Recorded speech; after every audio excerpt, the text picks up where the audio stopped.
All right, good morning, chemistry class. Last time what we were dealing with was naming chemical formulas, specifically binary chemical formulas. And so binary means two, so that means where you have two elements in a chemical formula. And we're working in our composition notebook, so you should have your composition notebook out. You should be following along with this video and taking notes. And so we took some notes on composition pages number 21 and 22. We had some examples on those pages. And of course, this is in Unit 2. So now what we're going to look at today, we're going to look at how we write formulas. So we took the formula and we wrote the name. And today what we're going to do is we're going to take the name and we're going to put that into a formula. So in your composition notebook, you'll want to copy down these four rules for writing formulas. And again, you may want to pause the video at this time and go ahead and jot these down and then restart the video and we'll continue on. All right, after pausing the video, you should have these down. And so the first thing you're going to do is you're going to write the cation alone with the charge. Now remember, a cation is an ion that has a positive charge. And so it's going to be the metals on your periodic table. And again, you probably want to get your periodic table out as well and have that handy for you and have it in front of you, particularly the one that we made in class where we wrote some things on there and we wrote the charges above each group of the main groups. So the cation is the positive ion. So we're going to write the symbol of the cation and we're going to put the charge on it. Second thing, we're going to write the anion alone and we're going to put its charge up beside it as well. Then number 3, we're going to determine the ratio of cations to anions so that they will add up to a charge of 0. The overall charge of any compound needs to be 0. So we need to figure out how many cations do we need, how many anions do we need, so that the positive charges and negative charges will cancel out, and then we'll write the correct chemical formula. Fourth of all, we're going to use parentheses for any polyions. And again, we'll get into more about how to do that. I'll show you plenty of examples. And remember, a polyion is a group of atoms that are joined together and they act as one unit, but they have an overall charge of them as well. All right, so let's go ahead and take a look at some examples of this. And what you have before you here is the example that I left off with in the last video. And I just want to make sure that you caught this one. This one was taking the formula and putting it into the name. And we had to determine the charge of iron because iron is a transition metal. And the transition metals, the charge varies. And so we need to know the charge of that. So we went ahead and did this in the last video, and we came up with iron had to have a positive 3 for each iron so that you would get a positive 6. And then that would add up to, with the negative 6 that comes from your 3 oxygens and give you an overall charge of 0. So this one is iron, and then we write Roman numeral 3 oxide. Now we read this, we just simply say iron 3 oxide. Now in this video, as you just wrote down the rules, we're going to take the name and we're going to transcribe that, or we're going to write that into a correct chemical formula. So here we're going from the name to the formula.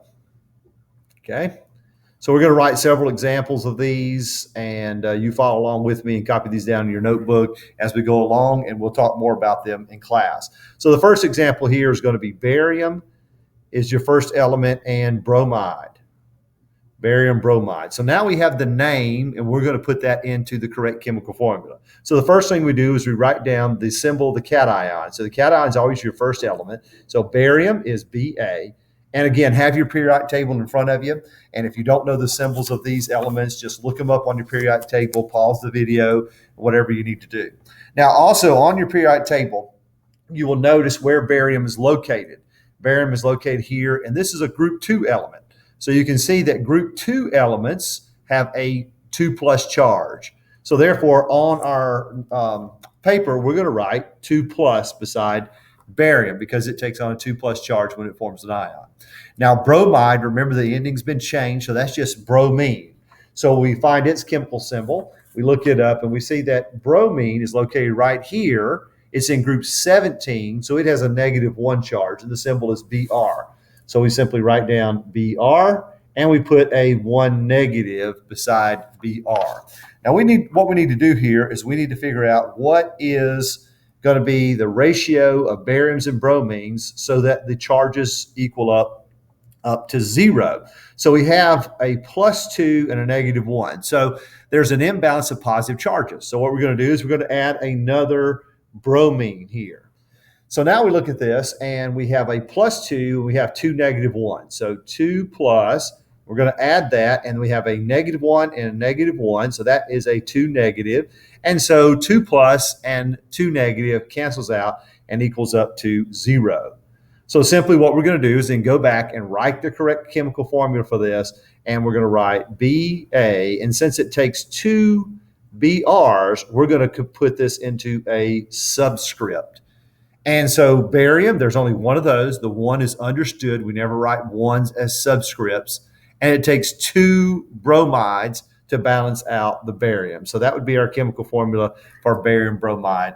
And we are finished with that one. All right, let's take a look at another one. Let's take a look at potassium sulfide. All right, so we're given the name, and I'm saying we have to write the correct chemical formula. So we go to our periodic table.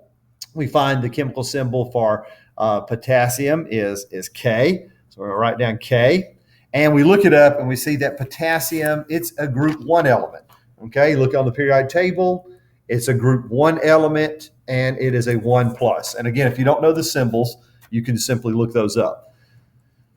Sulfide is simply sulfur. The name has been changed to because it's an anion. So we have S for sulfur. We look at it up on the periodic table. We see it's in group 16. So it has a 2 negative charge. So now we got to look at this. Okay, how many potassiums and sulfides are needed so that the charge will equal up to 0? Well, this time I have an imbalance of negative charges. So I'm going to add another positive charge. I'm going to add another potassium to it. So now when I look at this, I have 1 plus and 1 plus gives me 2 plus. And I'm going to add that and going to add that up to a 2 negative. And that's going to equal up to 0. So my correct ratio here, we're going to write K. We need 2 Ks and 1 S. So it's 2 potassiums and 1 sulfide. And this would be the correct chemical formula. Notice there's no charges on the chemical formula. The chemical formula is neutral, and we're simply writing these as subscripts, and these indicate the number of each atom that you have in the compound. Sulfur, our sulfide here, is understood to be a 1, so there would be 1 sulfide here. All right, let's take a look at another example. Let's take a look at one with the Roman numeral. All right, so this one will be iron 3 chloride. Iron 3 chloride. Okay, so the first thing we're going to do is write down the symbol of the cation. That's Fe. Now, we look on the periodic table. Remember, Fe is in the middle, correct? So since it's in the middle, it's right here. Okay, it's a transition metal, and we wrote on our periodic table that the charge varies. So how do we figure out what the charge is? Well, we look at the name. Remember, the Roman numeral tells you the charge. So this Roman numeral is a Roman numeral 3. So that means this iron has a 3 plus charge. There's other irons that have a 2 plus charge. Those would be iron 2. But this one's iron 3, so it has a 3 plus charge. Then we have chloride. Well, remember, that's just chlorine. So we look it up on the periodic table. It's in group 17, right underneath fluorine. And so each chloride has a 1 negative charge. So now what we need to do is say, okay, well, what do I need to have? How many irons and chlorides do I need so that the charge bounces out and equals up to 0? Well, if I look here, I've got more positives and negatives, so I'm going to add another negative here. All right, that gives me a 2 negative, and so that still doesn't balance out, so I need to add another chlorine here.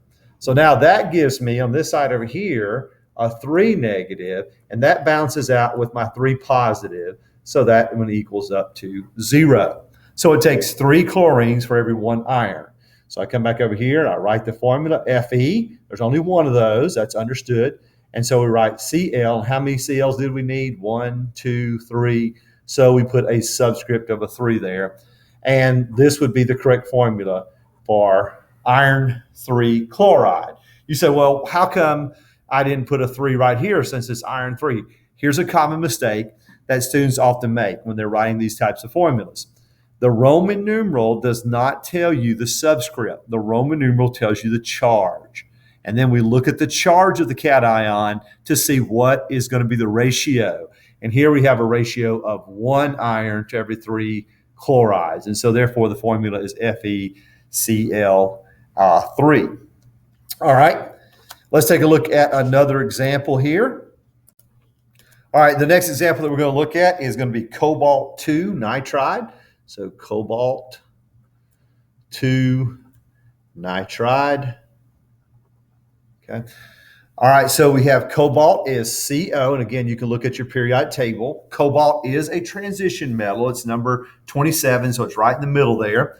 And so how do we know the charge? We look at the name. The name has the Roman numeral. That Roman numeral is what? That's a 2. So that means the charge on cobalt is a 2 plus. Nitride is just nitrogen. Ending's been changed because it's a negative anion. And so it's just nitrogen. We look up nitrogen on the periodic table. We see that nitrogen is in group number 15. If it's in group number 15, okay, right here, that means it has what charge? A 3 negative charge, all right? So use your periodic table. Make sure you use the one we made in class, and you've got the charges put up there as well. So nitrogen, we're just simply going to write down a 3 negative. Now, when we go to look at this one, we need, again, the rule is that charges must equal to 0. So in this case, we have an imbalance of negative charges. So my only choice is to add more positive. So I add another cobalt, which is also 2 plus. Now, what is that going to give me with my positives? Well, that's going to give me a 4 plus. And I still have a 3 negative. So that means I've got too many positives. So I need to add some more negative. So I add another nitride with a 3 negative. So now what do I have? Well, I have 4 plus on this side, and I have what? 6 minus on this side. So now I've got an imbalance of minus charges. Well, let's add another positive. So I write CO 2 plus, and now I've got what? Well, I've got 6 plus here. I've got 6 negative here. And so the sum of that is equal up to 0. So when the sum of the charges equals 0, I know I've got the right ratio. So now I'm going to rewrite it, and I'm going to write CO. Well, how many COs were needed? 1, 2, 3. So I put a subscript of a 3. That should be an O right here. And then nitrogen. All right, N. How many nitrogens were needed? Well, I needed 2 nitrogens for that one. So my formula becomes CO3N2. CO3N2. All right, let's take a look at one more example here. This is kind of an interesting one. This is tungsten, and this one is a tungsten 5. All right, so tungsten 5, we write the Roman numeral 5, and it's selenide. Tungsten 5 selenide. All right, so tungsten is kind of one of those crazy ones, and the chemical symbol for tungsten is W. Now, since we have a Roman numeral 5, that tells me the charge on tungsten. So that means this tungsten has a +5 charge. Selenide, if you don't know the symbol of that one, look it up. It's Se. All right, selenide, if you look it up on the periodic table, it's right underneath sulfur. And so that's a group 16 element. And so all of group 16s has a what? 2 negative charge. So we look at this one and we say, okay, how many tungstens and selenides are needed so that the charge equals 0? Well, in this case, we have too many positives, so I'm going to add some more negative charges. All right, that gives me 4 negatives, so that's still not enough. So I add another negative charge.